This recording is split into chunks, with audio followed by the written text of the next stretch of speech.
Assalamualaikum warahmatullahi wabarakatuh. Di sini saya akan menjelaskan tentang perjalanan keluarga, yaitu menggunakan Java. Baik, di sini yang pertama itu ada deklarasi kelas. Nah, deklarasi kelas, di dalam deklarasi kelas itu ada yang namanya public class. Nah, di dalam public class artinya membuat sebuah kelas baru dengan nama perjalanan keluarga. Ini dia, guys. Nih, perjalanan keluarga. Nah, lalu fungsi untuk menampilkan data keluarga ada namanya static void, tampilkan keluarga.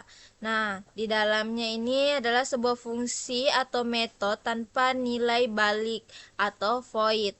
Lalu isinya hanya menampilkan data anggota keluarga seperti data Ayani yang umurnya 45 tahun, ibu 40 tahun, anak pertama 17 tahun, dan anak kedua 10 tahun. Ini dipanggil sekali untuk mencetak semua informasi keluarga.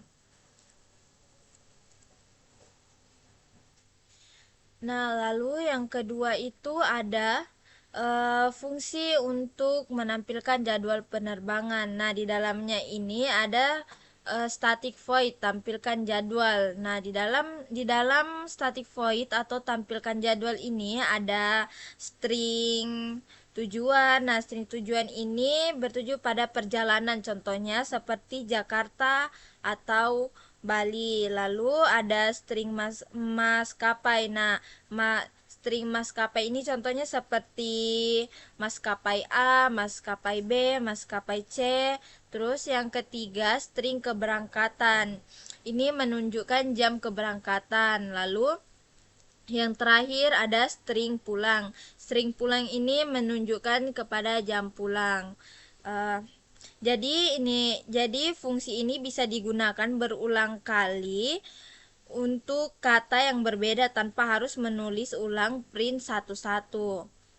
Lalu yang ketiga yaitu fungsi main atau program utama. Nah, di dalam fungsi main ini ada yang namanya public static void atau main.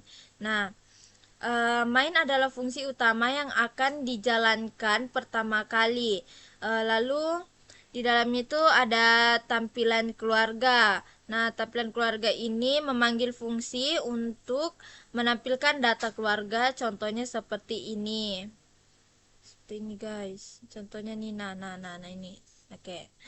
Lalu yang kedua itu tampilkan jadwal keberangkatan. Nah, fungsi ini memanggil fungsi untuk menampilkan jadwal perjalanan dengan parameter sesuai tujuan. Nah, ini contohnya nih. Kamu lihat nih kan. Nah, ya inilah sudah.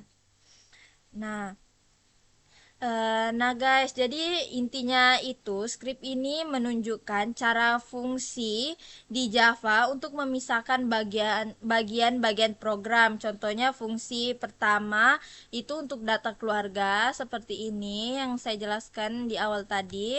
Lalu fungsi kedua untuk jadwal penerbangan. Nah, ini dia ya. Ini guys. Nah, lalu yang ketiga itu atau yang terakhir untuk program utama atau main cukup dipanggil fungsi-fungsi itu. Oke, sekian, terima kasih.